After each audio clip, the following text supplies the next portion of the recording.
a sarcastic ho sana na utreni a piece for uncle for who tackle kodro no omo say ahoya soja ni bi aka kire me o say ahoya ne kire say ye be kontokwa ye be boma soja ni bi frɛ me o say ahoya no o mo ko padwuma no ahoya ne ye ka no ho o ko padwuma ka ahoya ye be boma o mi se frɛ soja ni bi abusa no ahoya sa ahoya no soja ni bi say ase kire say ye be boma ye be tutu ye be twese be protect ye man enti nkofo e training nkofo akɔpadwuma no sa asam ye ka no ho na o mampani mua wotumi asesa mrantie we no edom akwakogu castle etieni wo mu ne yebeka awotu ni mu ho hwe na wona na yakase wo de panye kura akoto castle kura yebehu achew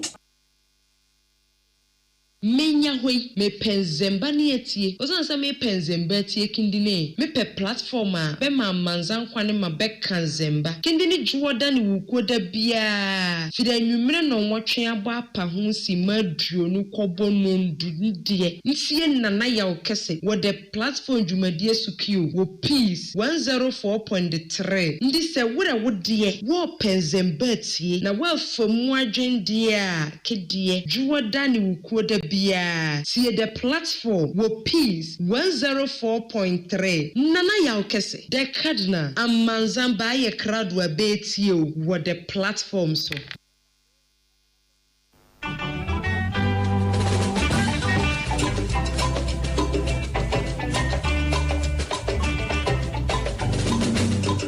so baby abwagana nakana beyo eyo efemenwaro so rebecca bi abwagana nakana beyo eyo efemenwaro.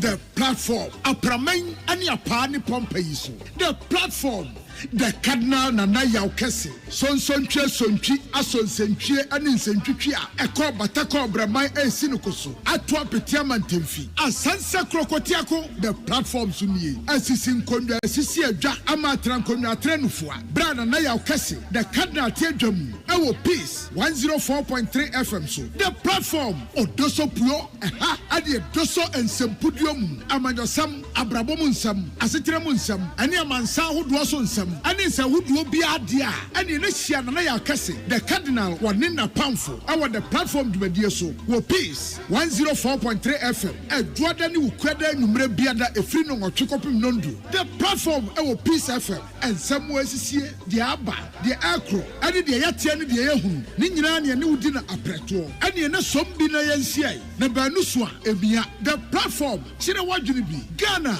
ya my Ghana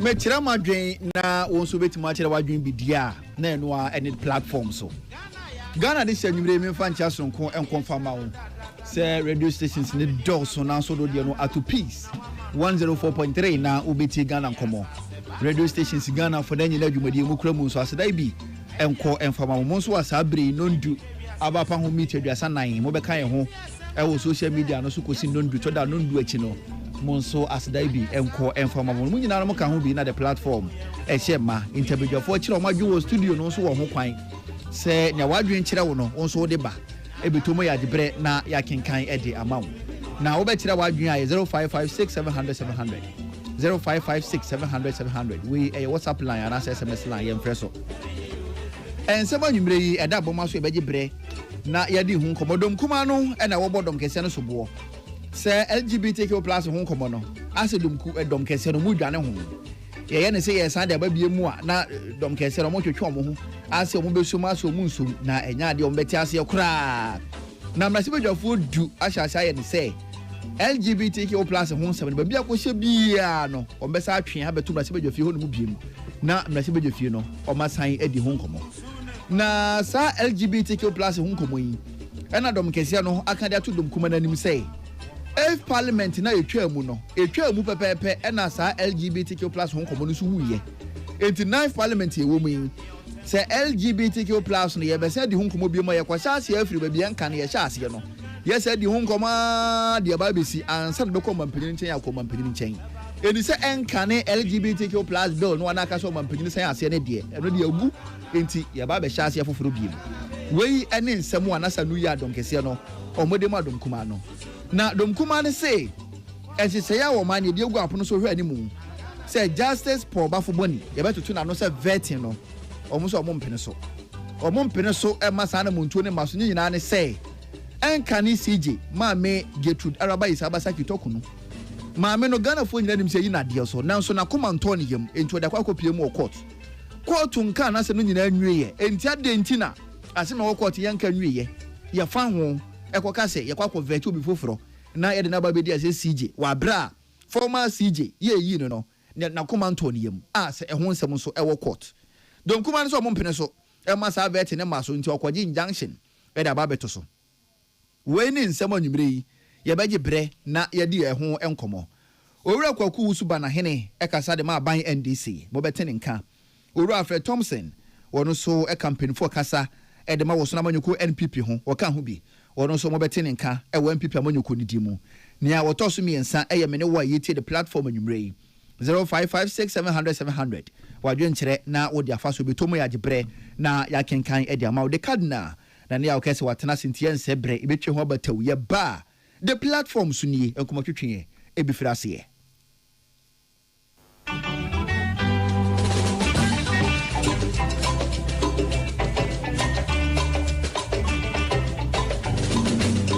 Susumbrimi baby Abwagana Nakana beyo Eyo efremi noaro Susumbrimi baby Abwagana Nakana beyo Eyo efremi noaro The platform apraman ani apani pompa yi so the platform the cardinal Nana Yaukese sonsontwe sontwi asonsentwe ani nsentwitwi a ekọ batakọ braman esinukoso ato apetia mantemfi asansa krokotiako the platform sunie asisi nkondwa asisi adwa ama trankondwa trenufua bra Nana Yaukese the cardinal tiadwam ewo peace 104.3 FM so the platform odoso puo ade doso ensempudiom amanyosam abrabom nsam asetrem nsam ani amansa hodo so nsam ani nsa hodo bi ade a ani ne hia Nana Yaukese the cardinal wone na pamfo our the platform dwumadie so wo peace 104.3 FM adwoada ne wukwada numre biada efri no nwotwekopim nondu the platform ewo peace FM ensam wo asisie de aba de akro ani de yatia ne de yehunu ne nyina ne ne wudi na apreto ani ne sombi na yansiai na banu so a ebia the platform chire wadwene bi Ghana ya my Ghana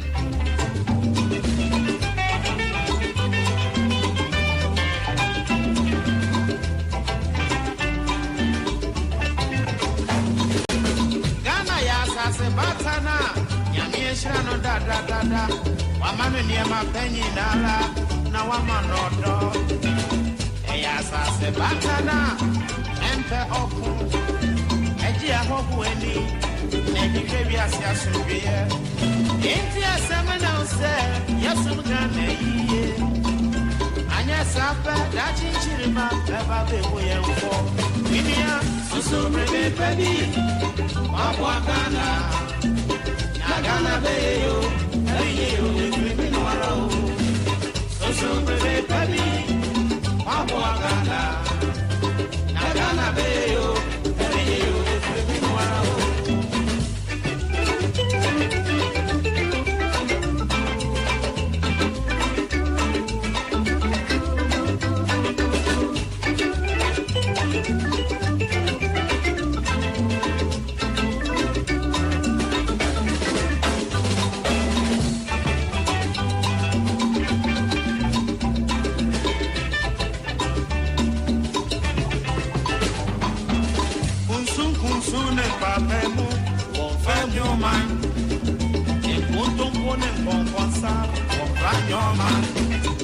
Anyhow, ne chrono, ofemuma, besebing uminya ni otemunu, ofemuma. Inti semeno se, yasun gane ye. Anya sape, dachi chiriba, beba bebuye mko. Winia, soso breve pedi, Wabwagana. Nagana beyo, eyeyo, efremi noarao. Soso breve pedi, Wabwagana. abusia ma mu nyina jo edo bia wa fidie da Peace FM anase station bia wa join this abria offer the platform medase pa nwumre se wa fidie ne da ha na ubetie omamu ensem na yedi nkomo e de afa Ghana nkankoro ene ne yedie eho ene nwumre the platform ena ne braso se yede bre wo efra me na ya okese Patricia Sifa Fisher Prince Bafo Asamoah Henry Kwesiminka ena Man Sadat omo na ahihya medi ho chiame na nkomo a yebedi anwumre enkomo no ejira ensempo bi eso yedi kan ne se edom kuma no de atudwa se minority we opeso odwane free LGBTQI+ no anya de omo ma na kwan ne ama na kwan chena LGBTIQ we hwan no mo kaya na no majority leader be can say ohunu mfaso e wo so se e be san de sa bill na ba parliament because na dwene mu no since a parliament ba ko ne ye hu adwuma wie ye ne de ye wie eni se sa ba biom ema mene honorable say chairman sabunsu credit nkomo okokroko so wa ha ema o kan say da binya sa nete since a parliament ba ko ne ye hu adwuma Andrew na me fa say yan sign president yan sign ti no yentimi nkasa bill no ye wie hu adwuma enti gise esan hya ase foforo enra right honorable Abansuma na Kent for Bagwen say parliament no a etwa mu no ordne ha no abebre se ne koda na nyina etwa mu ko nti bill bia na ewo ho say ye de letter ba say monhwe no man fancy ho so omo di si ho say ye den di omu a ne say bill no ye nyansan enti no gise esan hya ase foforo eno e de speaker e de to dwa enra na minority no enwum ene omo san ko parliament no omo the motion bi akwa ko Mr. Speaker say Justice Paul Bafo-Boni nyame ya aduma ukuada ebe ne na wotwe aye ne say onkoshia appointment committee of parliament na yemvete no yentwen sensen de jo omo se yentwe Justice Paul Bafo-Boni ne veteran sensen ne say Mami Gertrude Arabasaki tokonu a yeyi na die no ensem bebre wo ho court ensem bebre wo ho a yenya nkan nwieye na ne fe a eye ne se asem wo court a yentutumri kan san court no ho nti omo ntwen aban ntwen na nsem wo court ni nyina yenklan free ho talking of court enra honorable Eko Vincent Asefua enso so e de betu dwa se attorney general Boapa en watching ne nase e wo ensem bi ono de kotu dwa o se as far back as April en ono de ase bi kotu dwa se sa na mo no aban etuo de yi Chief Justice Mame Gertrude Arabasaki tokonu every ho no onyai kopim se openchiremu bi o court e behwe na ya class ade no attorney general emfa na response nko e enne wonam ha ade achi a ohurisi ha no nam ha no anya kwan ye press conferences nanso case no da ho no a ese se ohwe ka ho asem no onyankan minority ni san bisa se enne a ye ka sei ede enti pa na ye Gertrude toko no adie report edi na die no obi ansan ka report no bi na in the principle of fairness na ho behia se abai be ma obia ehunu ne a maame ne ye hu report no bi na afi de oho no yetumi aka sansem we ena nwumre ye bedwendwen ho the platform and wasungusu a utie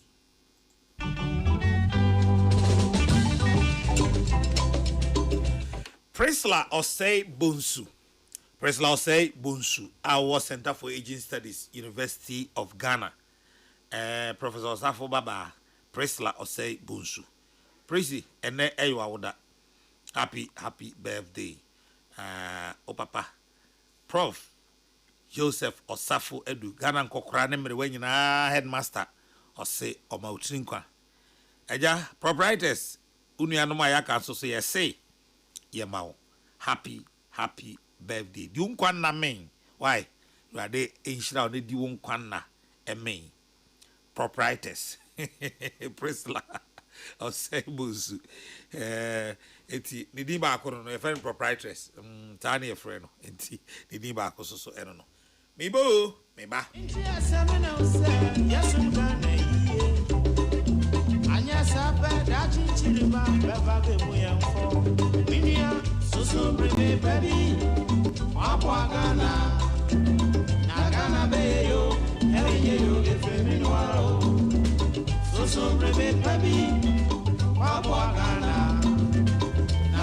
nano a LGBT sami ekoko pie parliament majority leader e kan say parliament ba ko na ye ho adwuma awie e ho hia se ye deba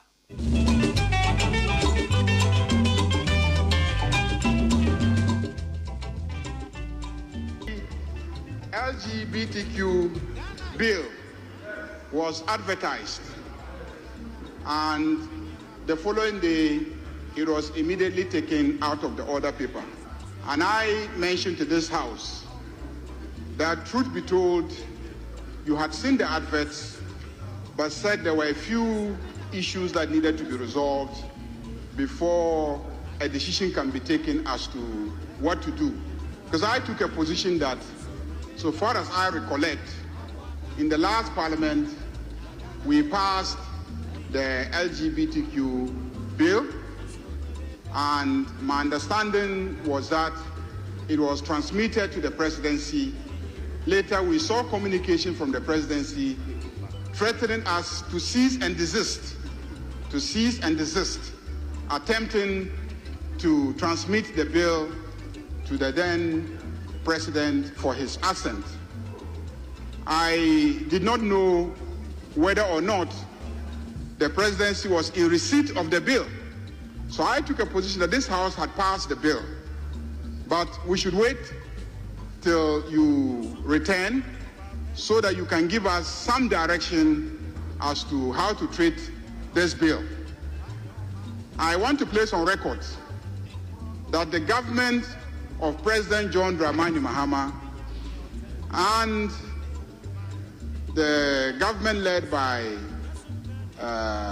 President John Dramani Mahama and the NDC are very, very ready to take this bill. We are ready to assent to it. We are ready to take it in this house. But Mr. Speaker, in view of the 20 legal issues that I raised, we're waiting for you to come. We're waiting for you to come and give some direction so that we will know how to proceed, whether we should have the bill relayed and taken through all the various stages of consideration, or treat it as having been passed and transmitted. So, Mr. Speaker, we made that public. That is why I'm raising it. We made that public. It was discussed in this chamber that when you resume, we'll draw your attention so that you give us some direction as to how to proceed. Mr. Speaker, those two are the issues that I want. Hey, majority leader. Nanos one can answer. Hey. Now, enter Honorable Samuel Abdullahi Jinapo on the same bill. And they are not doing yet. Mr. Speaker, I just want to respectfully observe that I listened to you very carefully when you were giving the guidance. Mr. Speaker, because the matter that was dealt with in this House in your absence, which the majority leader invited you to clarify, was a matter of great concern to me. Mr. Speaker, and I was very eager to pick your direction and guidance on the matter. Mr. Speaker, you resolved two matters, as I understood it. The first one, Mr. Speaker, you resolved the matter of whether or not the bill is pending, which therefore can be assented to by the President. And Mr. Speaker, you guided, you gave the direction that the 8th Parliament dissolve with all its uncompleted acts. And therefore, the bill which was passed in this House died with the 8th Parliament, no longer exists. Mr. Speaker, quite clearly, that position is in consonance with the position taken by the minority leader and this side of the House. And with the greatest respect to the majority leader, I'm sure the majority leader himself will concede that the position he articulated or submitted in respect of that particular matter is at variance with the guidance the Speaker rightly gave. Then the second one, Mr. Speaker, which is what the Honorable Sweeney spoke to. Mr. Speaker, you said there have been certain proposals to make the bill better, and which is what the minority that pointed out, that if you have realized that the bill that was passed by the 8th Parliament was not fit for purpose, and therefore, Mr. Speaker, and therefore, you have found it necessary. Mr. Speaker did not give specifics as to what are the specific proposals or variations to make the bill better. But the point the minority leader made is that there seems to be a certain concession that the bill that was passed by the 8th Parliament was not fit for purpose, and therefore it has been revised for this 9th Parliament to consider it. So, Speaker, it will be very interesting for us to find out what are the specific areas which have been revised. Because, for example, Mr. Speaker, one of the contentious issues which came up in respect of that particular bill was the issue of human rights. Let me conclude. Honourable Member, we are not debating the bill. Now you are going into contents. You are now not talking, referring to what I said or what he said, but you are not going into contents. But we are not discussing or debating any provision of the bill. And you still don't know what I meant by the statements. So please, I assure you that when we get there, being an open speaker, I will let you know what it is. Mr. Speaker, I'm guided. But let me just conclude, Speaker, by saying that let them bring the bill as it was and as was passed by the 8th Parliament in the same form and shape. Don't change it. Mr. Speaker, don't water it down. What the Ghanaian people want is to have a law which promotes good sexual conduct in Ghana and which prevents LGBTQ. Don't go and change the 8th Parliament bill. Don't go and water it down. Don't go and revise it and bring it to the 9th Parliament and have the President assent to it, assent to a bill which is not fit for purpose. We want the 8th Parliament bill for the 9th Parliament to consider. Verbatim, don't change it. That's the point. I thank you, Mr. Speaker. Please. All right. Honorable Abujina Ponso no. Na ni nyina chi no, Speaker of Parliament, Right Honorable Aban Sumana Kings for Backbone. Esusu Kasafa Bill ho. Will come sooner than later. Whole society is getting restless again, but I want to assure them that they know my passion in this matter, and I want to get it properly passed so that implementation becomes easier. There are a few things that our attention has been drawn to, which we work on together here, so that when we pass the bill, it's a bill that is accepted by all, and we will definitely obey the prescriptions of the bill. Speaker said, our attention has been drawn to few things. There be a few things here. Almost a bakuna. Bakuna mo the pressure go. Nana to chemuno. Mama no hosa. Nye few things be ha. Obi and draw. Be attention to few things be ha. Baby ha. Few things be any baby ha. Hey. So tie Abujina Ponsam now say. Mo bow. Monko dane niema na se anu aye mrebi na afi de ese we de ene o san kra bibia dabi omunya ne tise de eighth de omumfa hwe nka ho omumfa eighth de na mra speaker so se ano ya twa o madwen agina niema ba ko mienu bi so nti o mpese o mo hwe ni nyina nsa ne ade enra Apostle Professor Opoku nyina ene coalition no a wono mo presa bill is ebebe no omo ye nsentwofo nhyiamu na de no respected Apostle Professor Opoku nyina editu dwane a National Coalition for Proper Human Sexual Rights and Family Values. Ni aye hwa kire no an se ne beya enipa ye bebo brapa na berema ne oba enne mu ne ntutuye ne ebusuasem ne nyinaa bɛyɛ kama na no ɛne ɛma yɛ mu ifra sɛ nka Ghana mmara no yɛn kanso anu bio sɛne ɛbɛyɛ a yɛbɛhyɛ mmara a obi ntumi mfiri baabi mma na ɔbɛkyerɛ sɛ ɔyɛ ɔbaa obɛtumi aware ɔbaa bɛrima bɛtumi aware ɔbaa ne nneɛma ɛtetete saa no nti saa mmara yi no yɛhyɛ ase akyɛ paa 2021 ɛsɛ ɔhwɛ paa na mfie bɛɛ 9 ni ɛna afie twa mu na nka biribiara ɛkɔtɔɔyɛ na ne yɛhwɛ sɛ nka ɔman panyini bɛsan ase a wantumi ansan aseɛ nti abatoɔ no mu ɛyɛ political parties ne nyina mmom kasae na deɛ ne di mu akɔtere ne sɛ na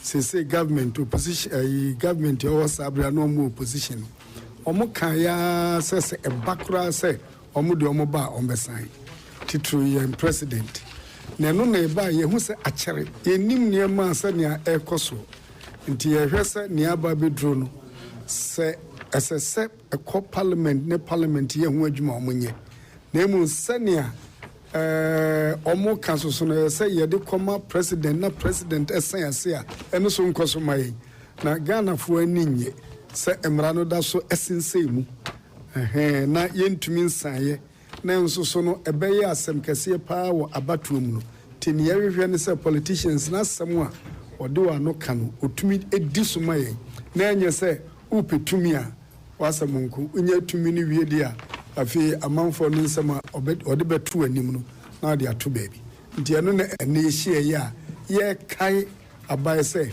bɔhyɛ a ɔmo hyɛeɛ titiriw ɛfa saa LGBTQ nsɛnsɛm a ɛkɔ soɔ no ɔnhwɛ ma yɛn yɛfrɛ no proper human sexual right and family value ɔbaa ne bɛrima na yɛ mu nsɛm ne abusua ɔbarima ne ne yere ne wɔn mma kyekyere mu nea ɛyɛ no yɛnso mu dendenden ne mfa basabasa yi bia wodi yɛhwɛ sɛ parliament no bɛyɛ ne ntɛntɛm a sɛ abra yɛ kasa no yɛna musini lawyer amu ni wɔkama manage paa sɛ ɛnsɛ sɛ parliamentarians ne yɛde sɛ ɔwɔ park so ɔde bɔ football wei bɔkɔ ha ne wei abɔ akɔ ha na wɔhunu sɛ ɛyɛ ade a ɛhia sɛ ɛkate ɔfɔ yɛnimra yɛ ho so ne yɛnyɛ adwumaden wonim sɛ South Africa abra yɛyii wɔ mu na apartheid wɔ no ɔmu gyina paa wohwɛ baabi de sɛ Cuba wɔn nso so abra na nneɛma kɔ hɔ no wɔn nso gyina paa bɔ mmɔden ayɛ wɔ nneɛma sɛ sɛ nnua no Burkina Faso kura wɔn ani abere a wɔn nso bɔ bra enti asi yɛtumi gyina yɛne Pentecost foɔ no yɛsɔfo panyin a ɔte nyame nam so de asɔ no baa no ne yɛfrɛ no ɔsɔfoɔ James McHugh ɔde sɛ ɔkɔ yi ɔsrɛsrɛfoɔ a deɛ ɔsrɛsrɛ no adeɛ no ɔde homa bɛkyekyerew abɔ n'ataareɛ akyi wokɔ a na ɔde twe wakɔ enti sɛ yɛsɛ yɛbɛsrɛsrɛ adeɛ a mmerɛ biara nkurɔfoɔ ne bɛdi yɛn kan enti yɛsɛ yɛtumi gyina na nea yɛwɔ no yɛmfa mmɔ yɛn bra wei ɛyɛ Apostle Professor Opoku Nyina na enra also this asem we say etu dwa da platform na wasungu so a utie e ba be di nkomo e wo sa ansem we platform na debre asun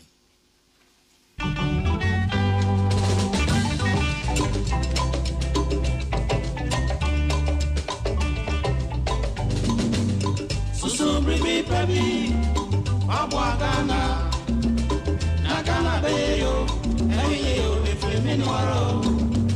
Susu brebe kabi, abwa Ghana. Ghana beyo, eyo efremi nwaro.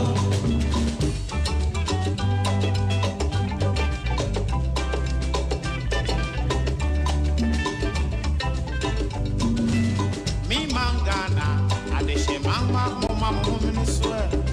Mama ye febi akuye ni odo efansu ye meni na o meni ye yakasara japadea ya nana no di abebre seje de to maye enti asemena use yesu gana yiye anya sabe da chinchiriba beba be moyenfo minia susu brebe baby enenwumre said the sadate di kan ekan ye no Alfred Thompson, or a member of the MPP's communication team, or said that Chimbia as a party Makwain, so obi ope di bre bia nkofa ne nkrata national treasurer ono banker obeje den tentem kra na eja why ono so de o say say dem nim no ade ehye ne nsem a enyira and ono so inflate figures we were treasurer ade da ne ehye ne nsem a hye odin eti obeko national treasurer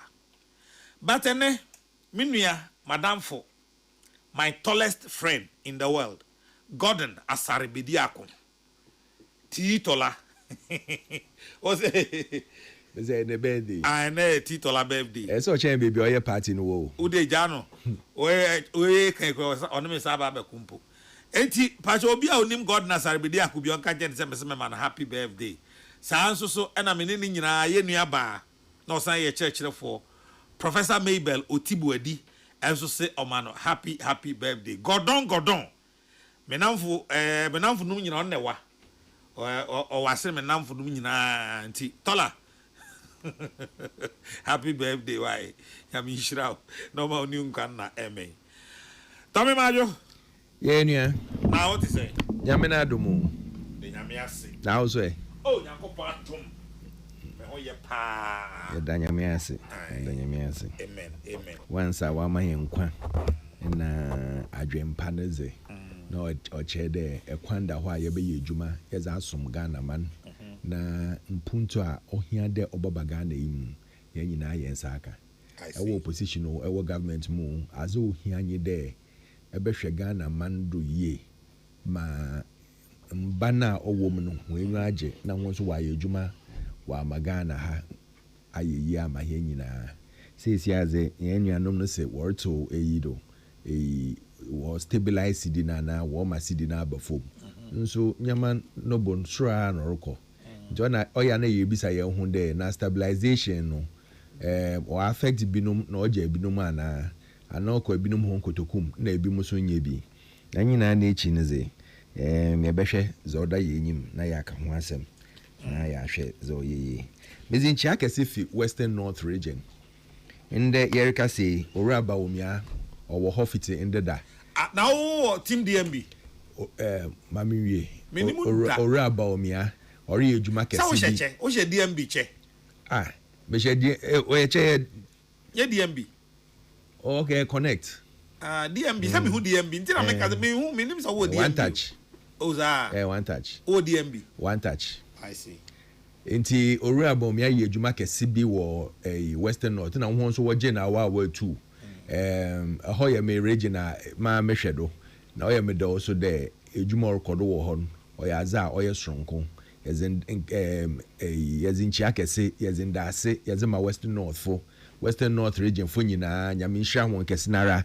wo mosi woje oraba omia wa 2 dem ma so na Central region fo yeda ho na se nyame hwa won hoze oya ma mifia na oye oba fefe oba nyansafo oye Hajia Samira Baumia ono so okodu ho indeda Tuesday indeda the way I watching na wa 2 from commander ozokofa Kepos North ozokofa Kepos South na oye nyika oye fell na obia rekande wakasa fine oche na adwen oche sinta ofido de woto abama nukun ma obiara hunde Kepos no chairman ze oye orahin also ono zo okanen kwanka obaku oza atoho ama oraba omia ma we busy president oye aza ochede benyina wokoto abama nen oye oraba omia oye benyina owo ahombrase owo nyansa pa opedo ozeboa Ghana man yes embra we twem no we busy vice president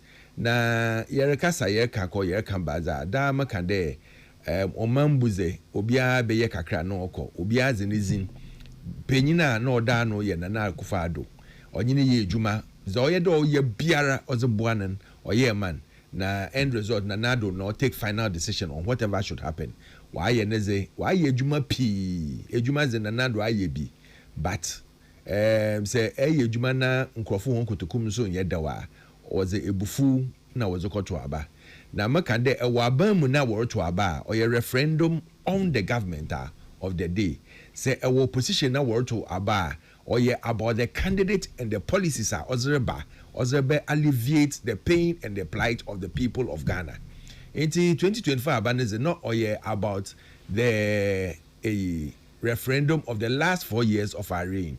Now Crawford won't go to Kumun Yedo into one buffet there. One to my hand into P when pay and go to Aba. No one can say, I will who knows Sondo, Zoroko do say Sierra. One there was stabilized dollar and poor, or got 12 point. I hear no about down to 10.8, no got 12, no about down to 10. Ye who's Soroko, Sorobo, or ye them my businesses P one who share one because they don't know where to trade from, whether to trade with the 12 or to trade with the 10. A got to as it says here, say or your 10, not cheddar won't bet sure. Not your losses on the dollar now. Ericsson into mestre abandoned there one share now one stabilize in a year or Gina Facro for about a year or your dema you are able to plan and plan well or boy or man so ma mpuntu kakra or beam into some amazing singing. That's a P. Now, Meze in Chiakese in a happy birthday, Mezema menu shorty or your golden. Tola. Sorry, shorty Tola. This year, I Tintin Kakra. We are sure that this year is a Yakupon's a height Kakra. No, sure. Yes, Ren. Yes, 1 millimeter. You know, yes, Empire Bona blessings in a man. Now, and you bring baby a party will be a minimum watty. Ombo was non free, and if you had, I could join and I to me. I know Bibi Kakra is I should in the on your readiness, I become boys here. I become boys now. I be do. That's all. You. Tell me that papa said when you want that January now, me no be free as here. Issue Amabosui, stopping of the vetting of Justice Bafo-Bonny and LGBT. But me person me tell what you know LGBT no first. LGBT no. What shasen na ye catch one day or ye azar or ye no. Mamen council say as I say kwaku ousu banahene ebeke ho dwumadi so nanso make us say kwakunya mai entino mene Alfred Ashasi LGBT or ye azar na or ye laws mudedo there Benin na Benin want to menda ana Benin na aboa ana besia na aboa na besia na besia want to me ye na owo laws mo na yere ka de o oya azar oye stronko a oda ye laws na ye nuanom oye wona in the communication minister na ne group of 8 what decided there once the cultural law on LGBTQ now we forced the president that time the government in power no to sign it na nyama pi na what church room criminalizing naka endemit na hanumpo mebebo LGBTQ na makume to because enyim there e bia asem ekeka numpo say wo be kan dey support one na wa chiwatum wo pushing na wo hu de na do hu de no se dey bi won fa nko back na won ye nyama ni ye wo hu obedum bre a ye be sign but already laws wo hold down until ye bibia ma ye criminalize so much a e be feel there obi mpo ka ho asem wo radio do na TV do a or e dey watching it today mo say in there wo friend then cyber security law no so was it criminalize every AEBA hate speech na no hunka ka ho a was it criminal libel law no back and the same thing and that was there wo friend then was there LGBTQ enti oye dem na ye kan there won sa aboter na ye hwem yie na ye mpesem na ye sesa nyama kakra wo wanje antu gidigidi was here na ye pede ye san was ka ye campaign was it them hate speech at work and them hate nyama woko ken from right was started from Asen North. Yeah, make a year by election was Asen North. Now one way to order or catch and microphone the yen pede sign LGBTQ because ye pede benyimfo what you want who that will bet chen grofo or what you want go. Now when you grofo ka the dan as a whole lot of things don't call to Asen North. When jay wo ho what we na what my yellow say wo hon with this LGBTQ. Now who there or a good for national campaign. Was a bad national campaign no do wo be yeah. And there, we do want to there. Say what's it LGBTQ no? Yen sign a na. Krata ni one fan to parliament. Na yen approve. Na yen na yen sign na. Ora penina. Or take gum. Na no so or the na assent ashase. Or the shasa na why law. What's the hey want to be that? What shasen what kind of oh? And now already na parliament assigned it though. The 8th parliament no assigned a in the dawinti. Once a parliament are proven. Na oide waka ora John Mahama pair o mampenyina ono so ozena sen be hyase na ehu when we feel there your rules and regulations your laws are yezi ejuma any document passed under the 8th parliament our president now set pay no check them documents and what on zoom want to find ejuma biom say a pede as the document in the president no why you have to lay it in parliament again not occur through the normal processing now say or we normal process now we tum why na president na assent waka bibiara chair what's the be want to be that na we twen na speaker aba speaker na kasa na owo nyansa ni nyina obe cheche laws no mo ye because one kasa want to man kan law no into want to man kan we twen speaker ben hu de majority leader kasa nano or chim nano kakra also na or nyim there or there oba through parliament na no trans speaker na approve there one star there were lay na ze na nyama or there was san wom na wasesa na ansa na was aba na nye dem na won so work a che na wonyim there oye mosi oten na wo force there na do unsign why there onwonze wo ba ben mu ne ze wo pede onwonze wo kosesa nyama ho ankasa wo tro en was a ben onwonze wo pede wo kosesa say why the demo on ye minia you don't behave that way say a good for the goose it should be good for the gander or your goose never the person who takes over should also sign the same document are you in any way suggesting say emban sem from zobi kra na bibi e wo bill no mo ehun no sa abre na na ye hu a because parliament ba ko no abre inform so no wo bill no ma we hu. Oh, but you catch one day criminalizing of even the speech, and I don't know why NDC what them what friend then them there what bad power neze obiara can be or there you criminalizing obiara buena no pedo can be or there were criminalizing, and that is what they want to do with this new cyber security. Yeah, what pedo yen we'll come to that at the appropriate time, but everything one work and sama one working. During campaign time now by now wachiche half of them when you want to enyama your friend then Kelvin Taylor King untra ozi your friend then port no do or about the government and whatever is going on in the obey when you now call akada good guest house there was a vice president no feels saying from baby when you get there biara what we when you now go court we charges in if no do man he's working as a free man. Now one we are. Oh, I dance here say obi dey go to state facility. Me say baby I want you go to be as a state facility o even. Now I dance here say obi na born no, but so not about the baby. Oh, now say your name's all called. Then e cause. Everybody, it was all over social media. Everybody was talking about it. They overdoing the first thing that naka aban oil ye. You there once is a wanted person or they're watching.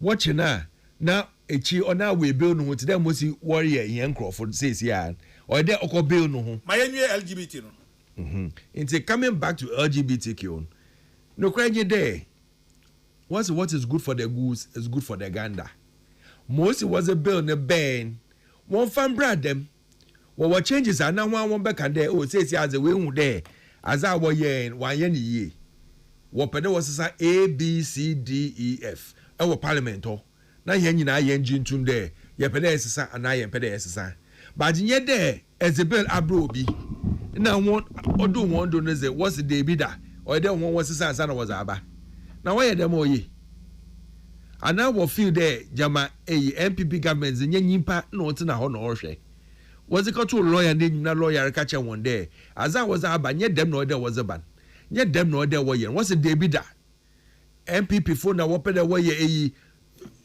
to quote their words, sorry to say, trumu. Wapeda wa trumu Ghana hanti. Wapeda was sign them bill. Na mpenyimfo na wo chiche mboframa na wonyi wonde da na ze. A whole lot of things are working. Na oye nsefem. Ebisa wo de. Na nyipa to metina ho na o calculate na o kansem a o to dem a. Na at the end of the day no, echi wo fa bill nem bra. Na yen nyina ya approve ma won. In the way and as it is, one was a debut or pedo was a sanyama bill. Now that time I catch one day once a sanyaman wombs we who are. Sam George Maya tell you once a day. In the first month of Mahama, President Mahama will take over power. obe sign them bill ma won ye Ghana fo nyina we hu there ono ozene o say yo ma bibia akoye nde Catholic bishop Pentecost obiare ka ho asem there up till now 10 months down the line 10 months it is a bill we anya be yeden you catch one there on here because already now in our constitution no, there was the provision where you cannot do homosexuality.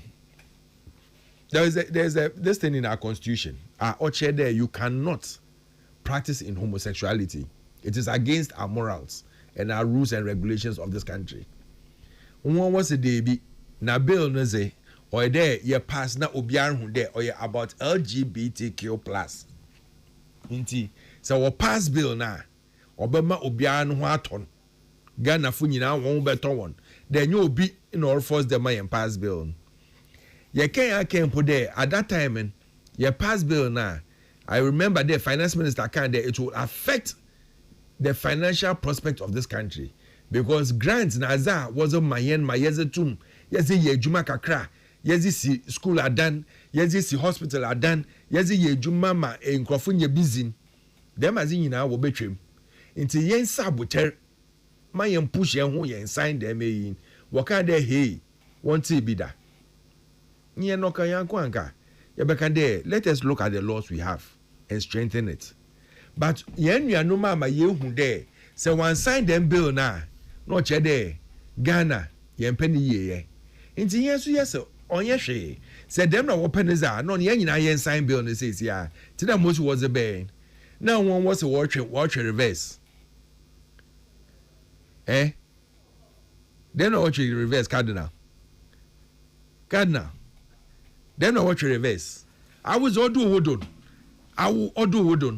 the viceroy Sam George most you all can wasem today my belly and bar wobewu echina napa enti yamfa ne say on senka NDC anka de omukan ye okay oman ka sansem na omukan na opposition a kanem baka de omukan oh one ka dem opposition and ka e bedwen ho biom na ho na wo ma ye hu de aza was there to ye nyimen o ya adzepa obabua Ghana obama mpuntu abaha obama obia ye straight enti the way I walk in yes ya ka da ho hu de say I want to wo ba ban na ho na wo ma ye ti yen once there say was a builder but no one was signer because one why wa bo one kokodo there wo be sign was signer yen nyina ye hu beto yen nyina ye be free ye hu ma obiare ye there or ye bon biom enti why they say all you one zen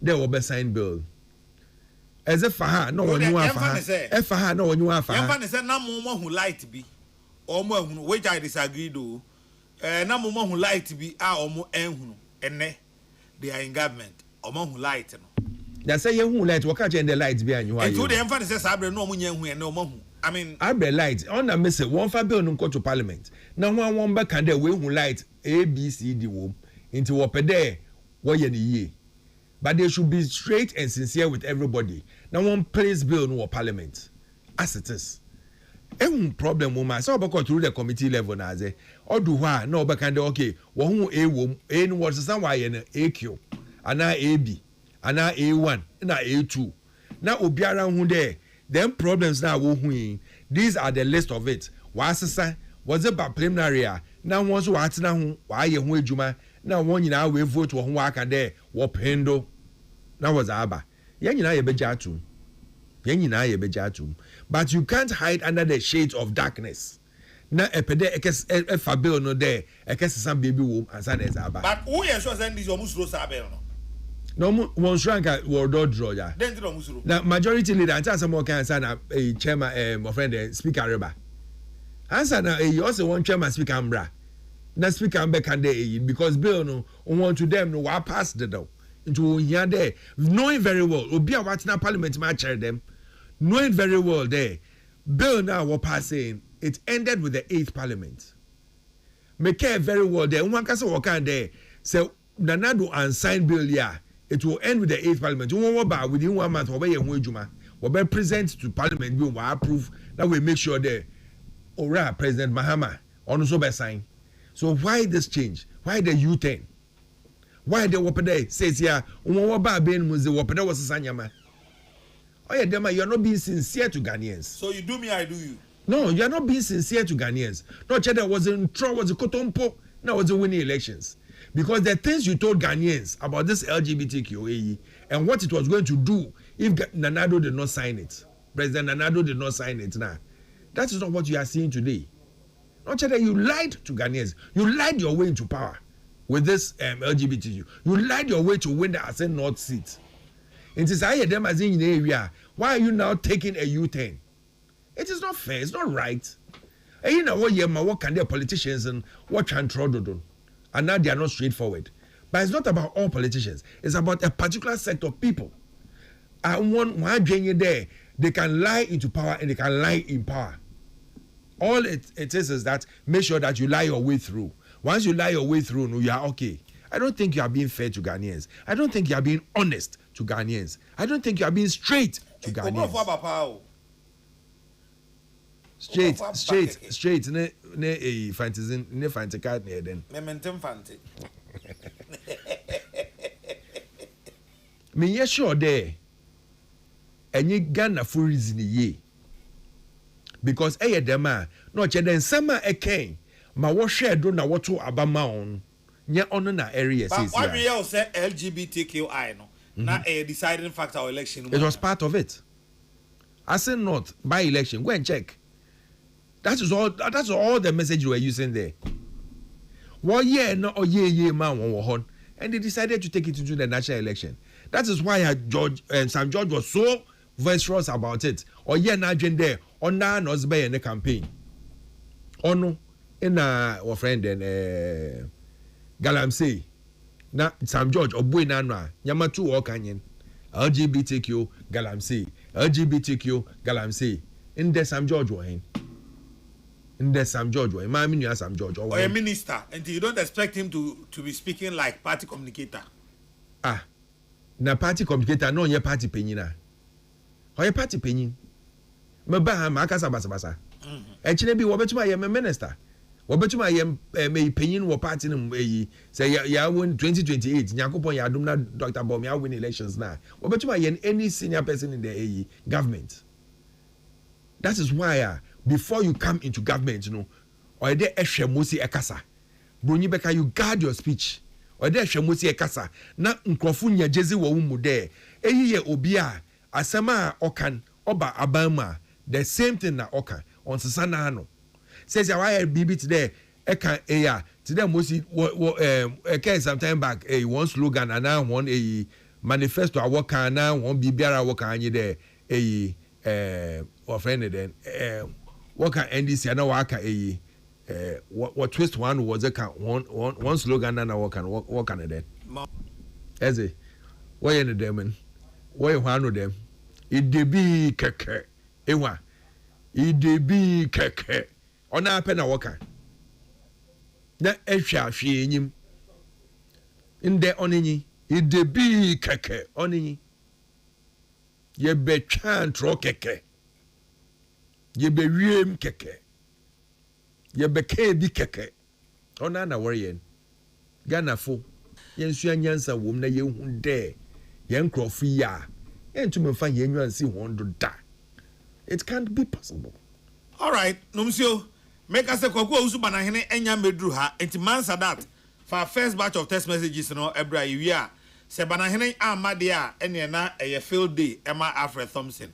So baso de ene na oba mpo ayebeka mawa na aso ate na honko kan che ne mpanyufo na obaso ade beka ro ni nyina ache man sada great cardinal yankora cardinal ba ko pe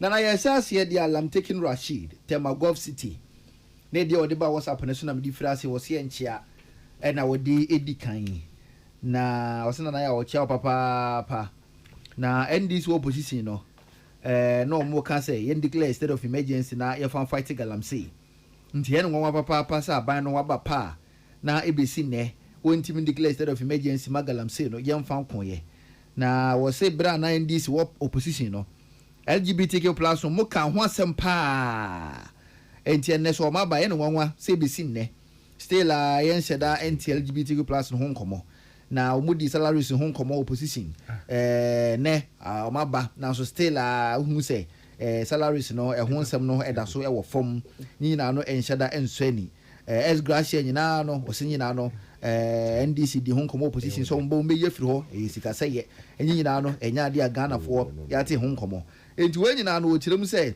Kami akwa saban no wo ya edi Ghana fo hwamo sansensem wo kan ye bra na wo petumi no ba ye no enye no na wo ye ede ama Ghana fo wo nso di a wo de eba ye eno no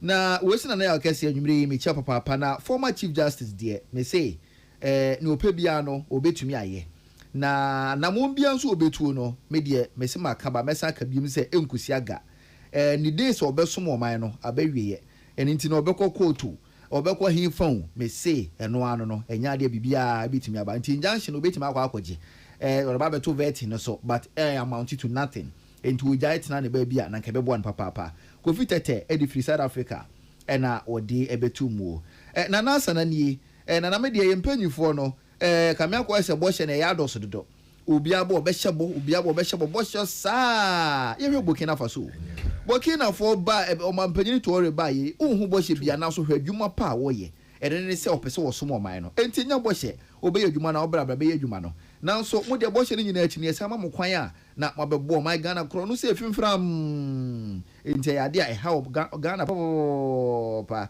na Ghana ihia nyame papa wonso de eno no Ali Baba Madina ono so ni de nie wo se MPP fo bi kasa odwene ho a ya na wonte ase odwene ho a wonte ase kora ase omo free power no muko opposition wo se ye hwe owura domelevo case a odi eco court ya ntena so na ya ntiempo wo se former president na Akufo-Addo opamo no efiri office afei E-levy odi ba ye ho sem ko pie mu court aban no ampe kura mbe ho asem amua was a former president na Danko Akufo-Addo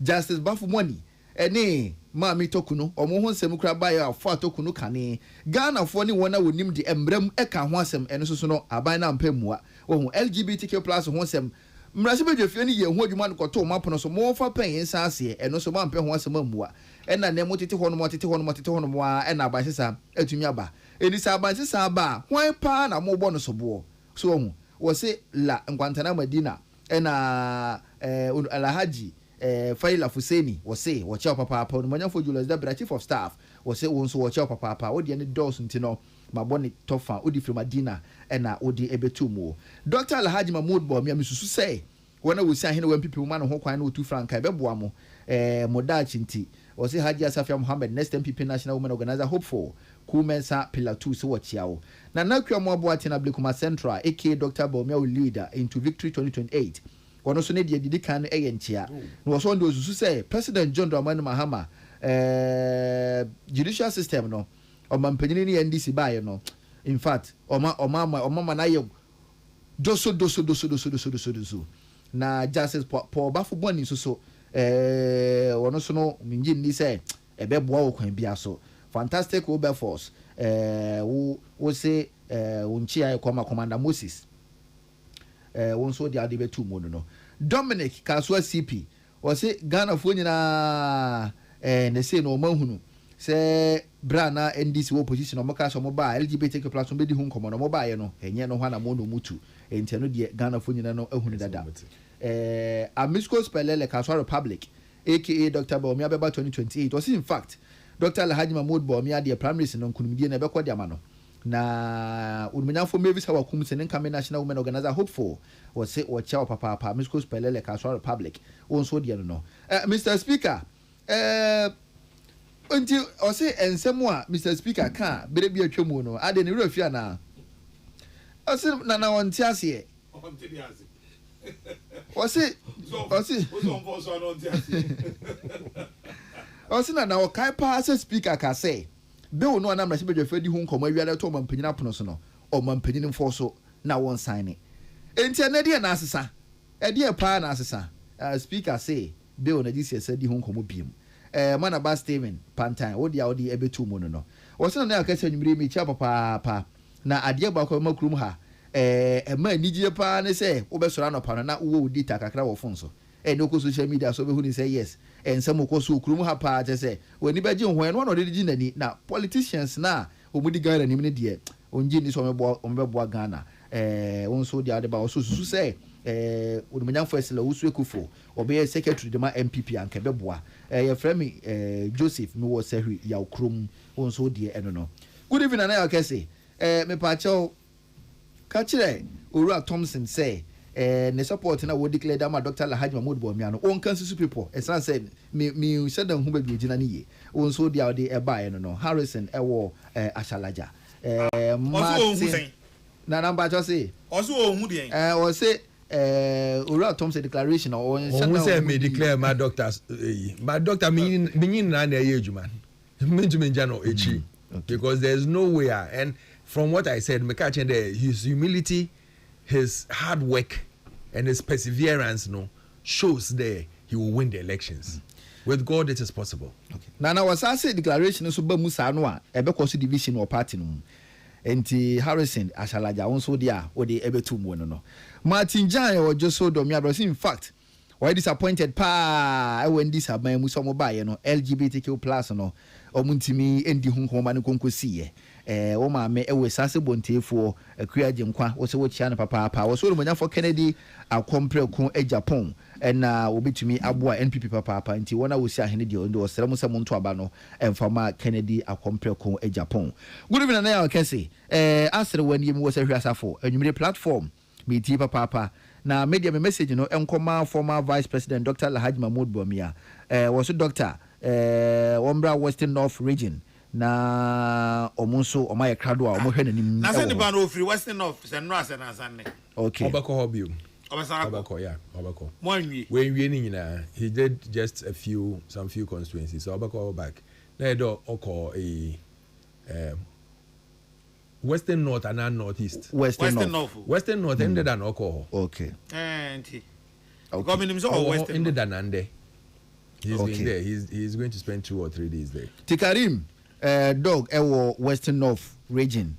Eric Okubu did patriotic voice became was it JDM ni NDC members no mesre mo pass LGBTQ+ no mama no konko propaganda se na DBI kono no mon sign na embra o say MPP o mantimi ansign eno nti na Ghana fo editumi no ama NDC nti maba ne die Ghana fo hwemanim se mo betimi asane bill no na etumi ababe ye mra na etumi abo Ghana mofra ya mamre ya mane yesu ene ye ban no ebetimi ahwe na abo ho ban ya mane yenu so na afi menko afreso onso odi ebetu mu no enti mo amode mo de ba WhatsApp no na mate de afiri ho no enti me call SMS ne so na kakra ba betu mu no so no mayimienu na mede aka ho na nakwa mo aboaten odi no makenka ba ko wo WhatsApp ne so edada we say enchiam koma Dr. Alhaji Mahmoud Eric Kwakubu edi won so makenka odi ba ko wo WhatsApp ne so edada we say na ya okese enchiam koma papa na meka say former Chief Justice medie o accepting fate esanse ne aba no wa na aba ne nyade bibia betumi asesa okọ betima kọ court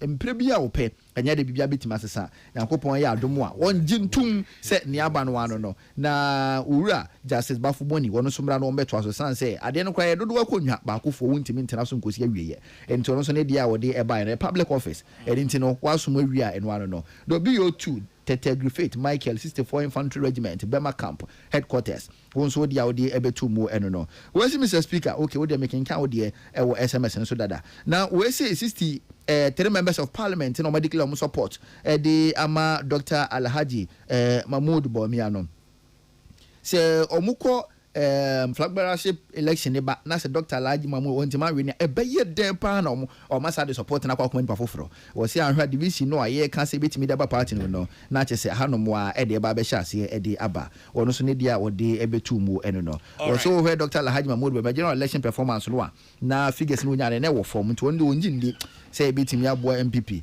e wo kon bia so kwame na se diti hafo a kire nsia. All right, nyame so ncha de ye ka se ya Crystal Palace at the third goal at Masa yenhwe ade no so na yen nyame ncha de Crystal Palace ashemi ensa Liverpool. I'm about saying 88 minutes. 88 minutes. 88 minutes. Nyamen Chadi, Palace Ashemi and Sa, and Liverpool 8 minutes back. Nyamen Chadi, Liverpool as a red card. I can't hold. Yeah, they are me. I say, Nyamen dear, Odo Hoton, so I didn't Dibuao, and I need to so it is possible. I need slow to na fine because no slot to you, Honambu. Kogo Zubarani.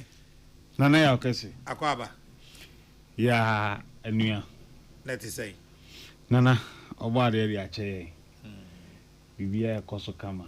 O de nka my program late crowd. No. Ena me be kan se me pa achiefo achao.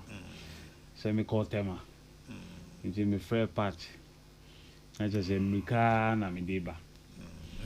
Na minua afel so emre bi won se o shade ye mi no so wa masa media maba media me discipline oh bisa nana o de o ye dey me discipline nti me ba yina so me na me discipline because mama me was over late it's like not coming at all I can't wait 30 minutes na 30 minutes 15 no like just say we mama so wa kan there me ba na what be that enwe mpacho ma anya ne sa me ba na what be that oh ye didn't nyina be mama masa we late Dabi onim se program we me mfa ni agro na me na me di agro ti ye frame me anopa na maje pin ya bet awia na ba ya se wo se me kotem akodi djuma eni se ma me ye late nga me me late na frame we se one time by nti se me ba na me be feel you e be chia achiefo anajo fan em se na me chie me nua panyi so be say question we be say question na ye we say topic no ye the 30 minutes we ye go new one anana are we going back to the same old topic responding to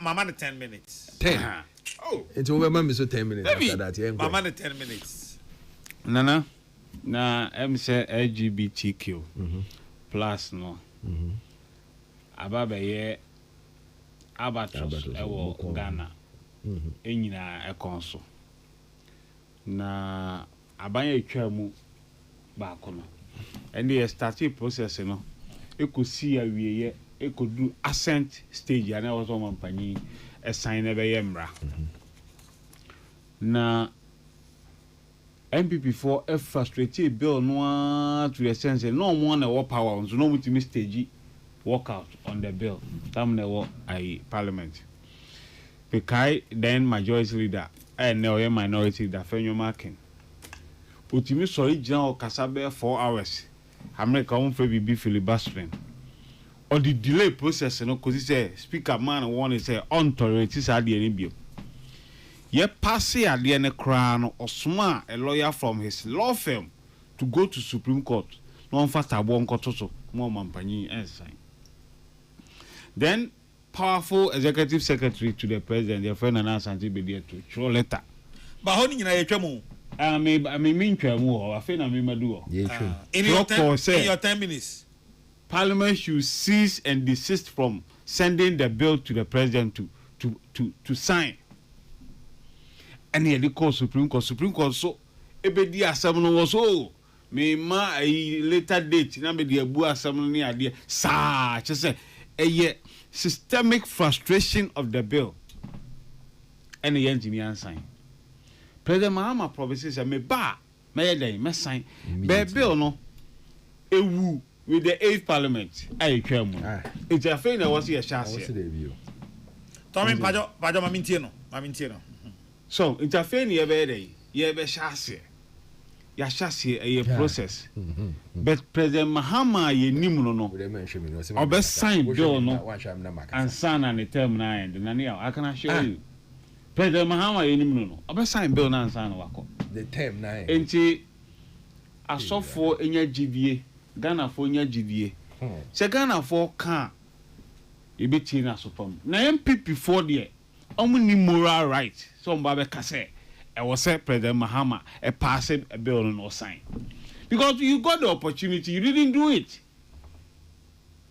se utie afutuo se mo bema M4 ba na ashawo dan ho na okotie sada ayi afutuo no da bi MPP for ntimi ntu ya for say yen science a bill wa bra munya every opportunity in the world say was some sign e be yemra mo anye entimu de muni moral rights kra enti ebe chie Ghana for me say na ne ya kase or one of the leading advocates banisa ayi bill ya okaya montie ene mo so for baako ya no education you dey say ntim for you onam na wakasa saa now so na a deputy minister na oka sponsor of the bill no but want to advise the president so on sign ene dey onam na oka na ye say da bia nti we can assure Ghanaians say President Mahama any NDC aban ebe science amana be yemra ansa na efi power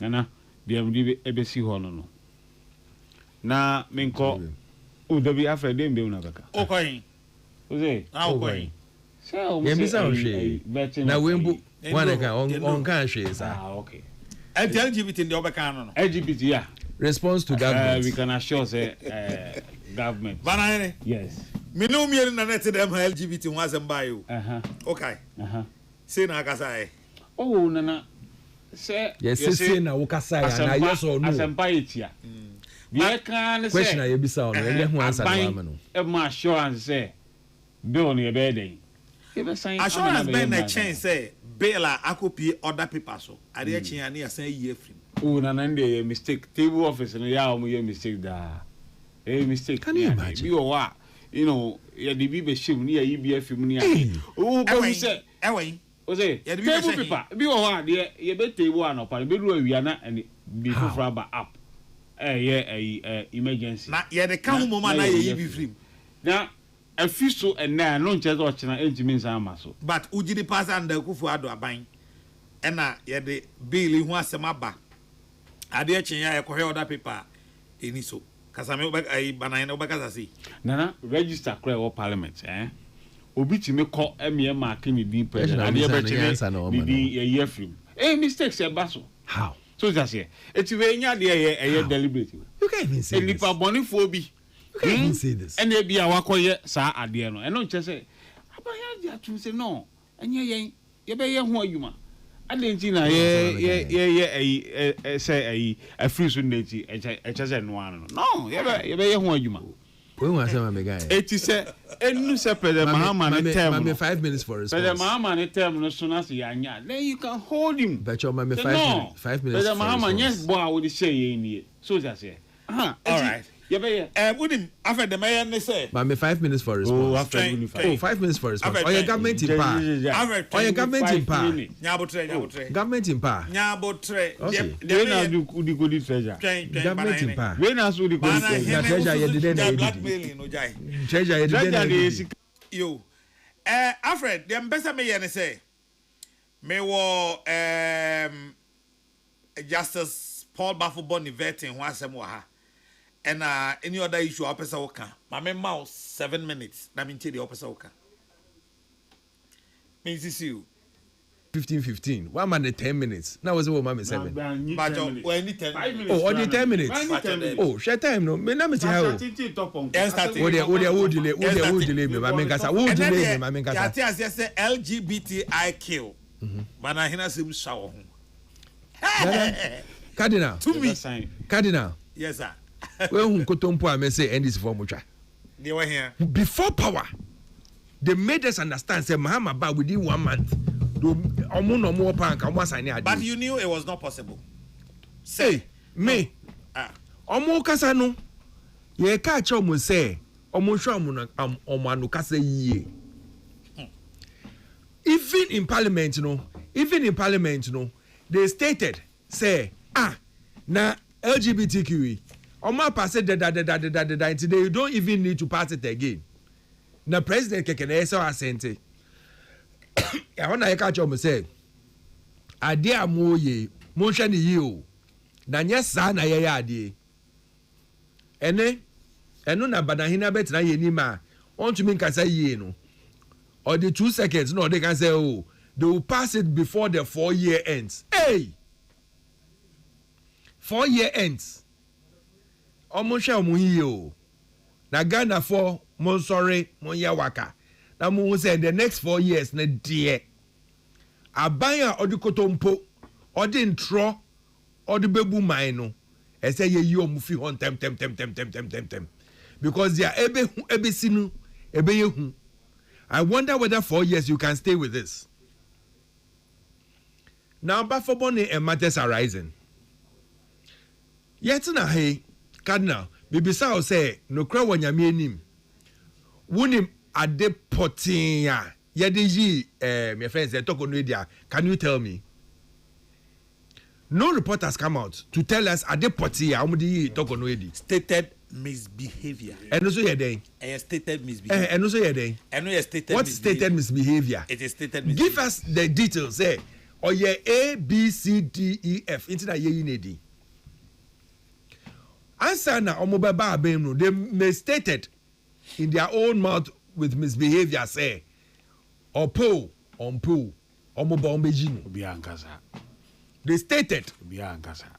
And they stated said the judiciary is being tilted and tainted as MPP because under the presidency of Akufo-Addo, almost the list bar, he approves and says there, let us put in these people into the judiciary. And then almost buying over 100 and a hen. No, but they are shame. I hear no high court. I hear Nancy almost went to high court. Nina is 69. Nancy, high court to the end. 69. Nina is 69. Now 69 within 10 months. 10 months 69. No 12 months be here. And now 2 years be here. 24 months. Be here. Because 10 months is 69.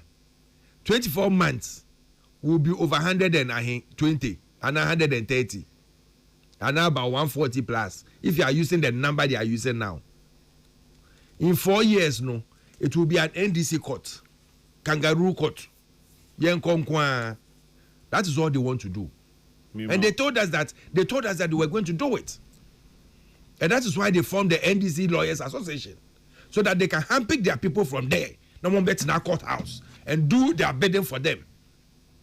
And that is why Obika Yejuma or Mianu Yejuma, instead of sending it to the courts before they fill the court with their people, no, they do it as on public opinion. Now public Jane say they've stolen money, they've stolen everything, they've stolen goods.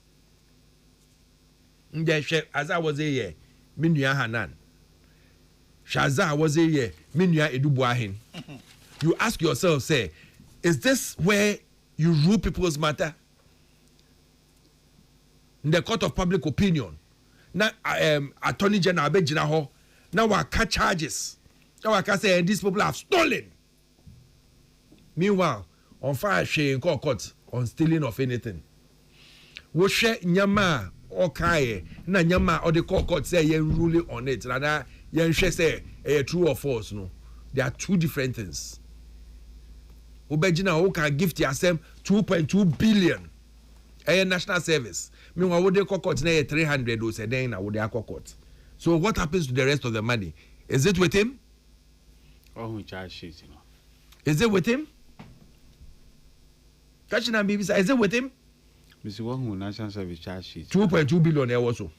2.2 billion there also. Now call Mr. Wahoo and Alfred.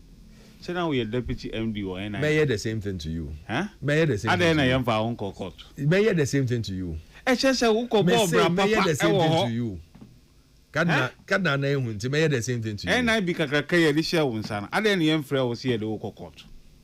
I just say what you man ko ye no. Obo bra papa wo. It is here flow be a jana man in this court of public opinion. This court of public opinion you want to drive into. Is it fair to you? No, is it fair to you?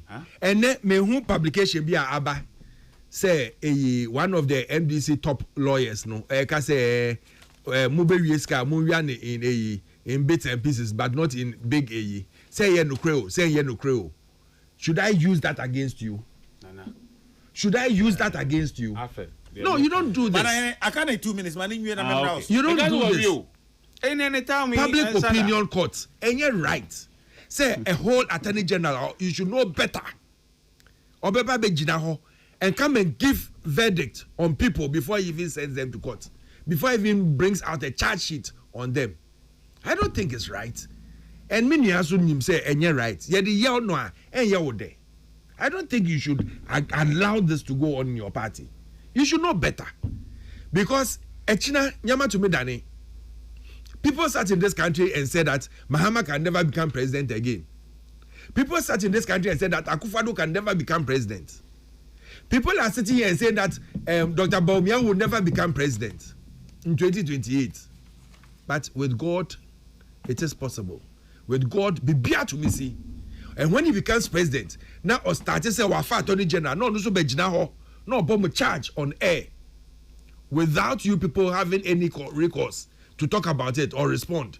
Because already na answer na yebebo charge no na ya fro ya no akọ BNI ya call ma bail of over 500 billion ni ade nyina. So omo bo hu before you even come so that you can come and respond to all those charges they are bringing to the public opinion instead of sending it to court. And the Attorney General should know better. Mania, we expect that Justice Tokonu's case should come out for us to know. Let us know the right things and let us do things the right way. I don't mind anybody ebia we di abansika and now why bonibia yenene ko eyi yenene ko through the normal court process. But let us do things the right way. Because you cannot come and give people verdict before you even send them to court. You cannot take a chief justice and decide, say, you will not even let her know why she was sacked, but you just say misdemeanor and leave it at that and expect us to take it like who can sink her. Now, work of a new chief justice because or your favorite or no now we can say panel way because my the prophecy now about high courts and the other courts of justice now justices now. He would do it for you. So that is how we go. Obimpo or resigning just to land here. Obimpo or resigning because of Onwankasa onim say adio year and 1 year in some okay waka the onumpo yakofa na be reinstated no e promoting it to a Supreme Court, a higher court. Why do you do this? Why do you do this to the nation? Nana Yakesi. Yes sir. We share judges appointment here. Nana Akufo-Addo and President Mahama Omama High Court Nana Akufo-Addo appointed 113 judges. Within how many years? 8 years. Oh, mean 5 years. Within 8 years. Una what 8 years. President Mahama be appointed judges. Wait 8 years. Figures. Data don't lie. Nana. It will also be fair to say. Thank you. So what can be a President Akufo-Addo or within the 8-year frame unless over year by year. Nana, if you are not President Mahama, they were appointed in the one appointed. But they say they are on the young who are passing the number on the account. No. Meaning the original the account. The first 4 years of Mahama. Or the account in cheap. Yes, I am Mama Mikasala. And that be first one say President Mahama be appointed 67 judges. And yes, sir. 69. 69 within 10 months. Tommy, in less than 10 months. In less than 10 months. Oh, would they say on the buy or yeah, me be SME. But 2 minutes so. Maybe or yeah, me be SME. Okay. So share a Supreme Court President Akufo-Addo appointed 15. President Mahama appointed 7. President Akufo-Addo appointed 15 in 15. In how many years? Any term. That the term of 8 years. 15. The term here 4 years. 4 years. No more than free ho. Be Supreme Court to be a judge be or one. You appointed now. We did 50 years. Or be 20 years. Be account. It will not opportunity to be more appointed or be to replace. Time our president, I'm appointed 7 opportunities, man. Was it? I appointed 7 we now. Anyway, cost. 80 judges appointment they jai. You can't packing the court and na Akufo-Addo no man panyi obe packing course o kroma. You hu there. You dey court ni here o kromo a. Until after then they never true. Mention now minority, micro minority. Say opposition adwuma na mo ye ama na abroso.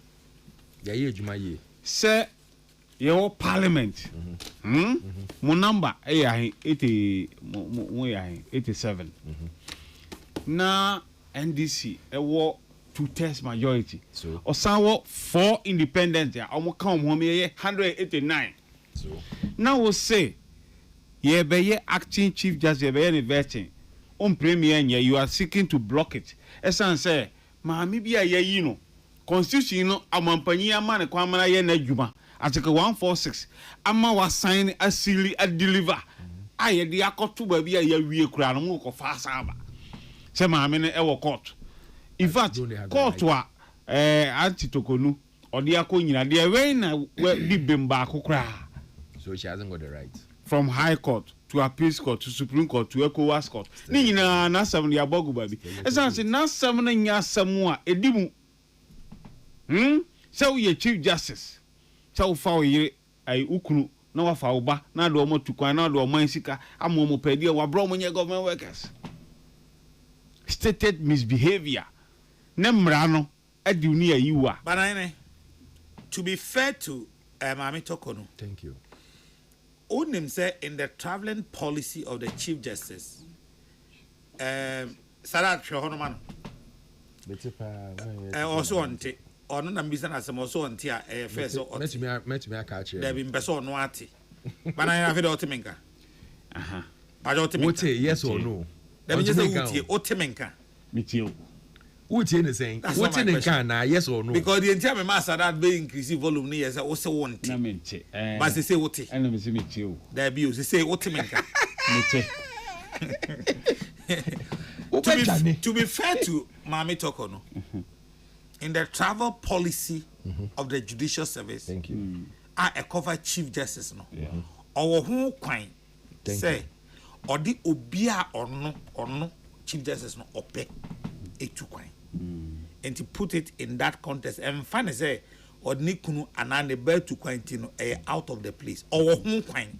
In fact, Nikunu Podie, it is stated in the travel policy, say, or the Nikunu to coin, or no pay diema origino, Yama Nikunu half.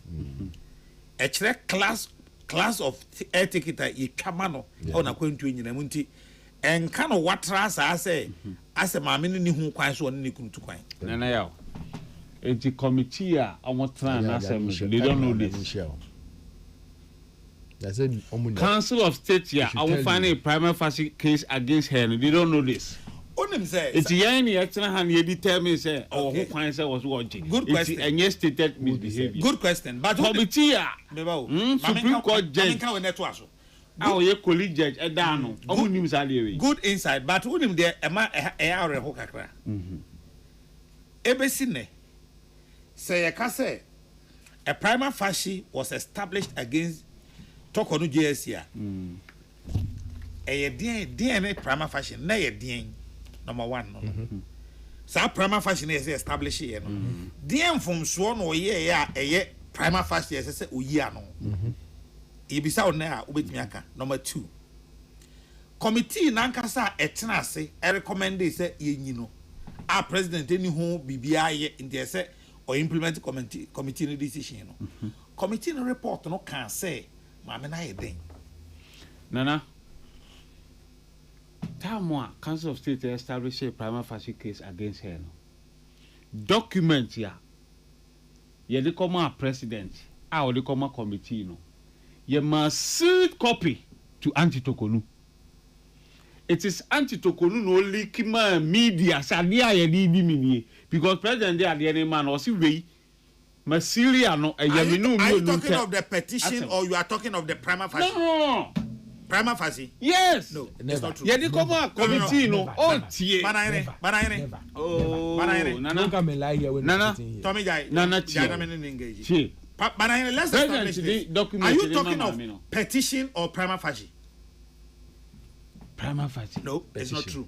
Look, as we speak today, both prima facie and report of the committee I recommend they say you know. Mami talk on onibi. Oboa. Enye no kre. Onibi. Ka tell me say me say oboa. Ewe. Enye no ewa ni ho. Ewa hwan ho. Ewa no ankasa ho. Ye ma ni copy. Why the church? Udi lawyers. A committee. Ya tell say case 1 2 3 4. And that why ye hwem. We a nice guy man yes sir. Enti se wonim case ya o dey no come answer. Say tie. Time Mami talk on she has to give a written statement responses to and sign out then the lawyer say committee to the prima facie cases. Yes, it's not true. Okay, she did it. Martin, for the avoidance of doubt, boye nyina wo na wo firi aban mu no menye manko men tira committee ni so bi de wo ho ne nyina yeka enko fa asem mesha me o cha ne be fra mi ami that's wona wo ka wona wo ka wona wo tie wona wo firi aban mu ba tie wona wo firi aban mu ba boye wo ha nyina ene atiefo etie nyina se kire one of the prima facie cases enti mama toko no yi ano nana de ye kan say micro minority anya no maybe say amo seek to do no ade a omli be waste time anya de a be ye bibia be boa o man no kan ko say yi chief justice bako afi ho na the action about yentimi nya substantive emma judiciary no enye na adwuma yen twen anti tokonu nko wie ni court case yenim da obewie ansa na appoint chief justice. Okay. So in a hypothetical situation, I think that there will be a remedy for that. What is the remedy? Minimum, I think, because Ansani Ebe Chief Justice, Article 146 pe any bit to trigger Ebe Chief Justice. It's minimum see could ya 2 Chief Justice, you bet me Ibako, as in chain. And I say, best one more in your monument. Make us say there will be a remedy. But the only idea. Idea I cannot see it say it will happen positive say you bet me ama tokonua samba chief justice. No, that is not what they don't have the numbers to do it. That is not what they are saying. Almost say like you just said mami tokono ewo cases ewo court. In fact on one kasankasa mami no all cases was supreme high court wa Ghana ha and now all case was ECOWAS court and so the minority can say say as a prepare eko ko yi substantive chief justice na case no ba the all courts no e ba na se ma me to ko no di bi ma wo be ne de nana eti wasem wo court eti ma omampanyi enye na dwuma onfa constitution no enye na dwuma ontwen wo ma new case wi answer na omampanyi na dwuma no ye ne e be unti bibia se ye papa asem na wo court no enye ordinary case o a case here, a chief justice, whether or not president followed due process in removing her. No. And here can say this all court. Na court no can say president and fact one person the year. And I make say there will be a remedy. But now no omampani aye the constitutional duty. Say ye trigger article 146 no. We gina so say wanye sa de no no so bu constitution na nimiti aye timi gina so the impeach. Men question. Yes, and the president aye na adwuma, eti go and win your case. Say oba na say we chief justice na emrale say e wo say ye mfa wo adwuma ma wa, there will be a remedy. For now there, ye na di onye chief justice biam you were acting was here confirm no ye na adwuma because my emergency be yin di obi anya na je se mo na mo ka say mo ba na Dr. Baumia ba obi e be appointed the judge bia yeso be yin there is miracles be kan wo ha ene da mo no e him say mo to say Baumia ba mo say Baumia mo say 133 oh tie 133 ni say 331 mo sake by heart say mo say mo ba judge bia ya appointed bia mbe yo judge no mo tie mo say ade mo person mo ye mo person mo fa 133 na Baumia justice corruption adware mo aban say corruption adware mo say mo koya 4 years mo sa power ba how na dey sa I Ghana for na beto aba ma mo say chief justice mo person mo fa no 133 asha ba fast talk maybe so Alfred pajawa yi no hwene ne man chief justice on person mo fa no 133 anapa de ewia de na amache de sa no person mo ye 133 no mo person mo fa no enu na tesi a omo ye we no because omo buy no they've never been able to employ anyone unless sacking a disease obi ne ire no ma form company VSI for the same script PPA boss mobile tell me the job you've created tell me the job you've created David tell me the job you've created 10 months muntu bin create job na mo pesa mo ye chief justice 133 see corruption sika chief justice mo be no 133 MPP mo afa no Alfred say scan one yen ko $3 billion adia wo eyi na ye ne wo national service adia wo attorney general what the 2.2 billion Ghana cedis adia wo attorney general ye na oda chairman nyina over 5,000 appointees and yes ye do man say dia ska mo wi ade enye ska keto na mo a mo ba ya na all the NDC cases all the NDC cases they've withdrawn it almost say they've negotiated all NDC cases they've withdrawn it. My last question. Yes. And it is as old nam na kola bi shia kwa do bi say braba na hene. Yes. O wa ban mu. Ene yi maame toko no adi. Ne fom so ye na ba ko ye den obeka sen. Stated misdemeanor. Emra no ena wabuso. Se ugo ye so ye ofo. Which emra na we buso? O say midi efo ana midi mi bu me mra so a midi miti eto. Debi which emra na we buso? Enti emra no ena akoyi antitokonu. Which committee member? Which emra? Binya committee member. You are part of the government. You are part of the government. Yes, why any you are part of the government. Tommy Jai. Me misa say mrabe me say. Obi shia okwan si say no bisa. Obi e bisa me. I don't know obisa. Obi e bisa me. Okay, na bisa. Me na me bisa. I say me na me bisa. Say enti maame toko no. Niema na ye gina so ni na di no. Maame ba akope a obeka say o ye the minimum and say yes sir what misconducting stated misbehavior. Charlie, we have funny people. Oh, hey. Kwaku Osuba na hene. Ena Alfred Thompson omumienu ena mne omudi dwuma. Yes, sorry, Apostle Michael Edusei, founder Green Church International ewo Amasama Stadium Junction. So free Stadium Junction na do any HRS Stadium Road na baby a branch called Gym City no. O branch ya say they will call Gym City ona ana they will call a Heritage University. No branch ya no he left. We say asoro no ho. Apostle Michael Edusei onone founder Greenfield Church International ono enede nyamesem eba betwa moso. Kwaku Owusu Banahene medase. Alfred Thompson medawase. 133 campaign. Oze Kwaku Banahene 133 campaign. National treasure. Okay. Me fans you be abusia bi ngani garim. Apostle Michael Edusei eba Patricia Sefa Fisher Prince Bafo Samuel Henry Kwesi Minka and a man Sadat medamwase. Efrem na na ya okese obetun afrem the cardinal. Na nyame adoma ahomachi no num mpamu ochena no num mpamu ahomachi no fa television no to United Television na eshia yen ebra ye Live Truth Live Catholic ebra mo na ochena no nyame adoma ye special edition no ye on say October ye Rosary month and October nyina ye dey see Rosary efiada ebe the climax of the Rosary month ochena ye be ye special edition bi e wo Live Truth Live Catholic so nti amachi no no mpamu na ode kasafoni no ato United Television opekra wo kodai fatu ho ansa no wada ansa na be ya sorry ya no waso UTV it's all about you 5:30 share me Live Truth Live Catholic na yemfa dwumedie no emrew de radio asomdweje obi a utie me akraw.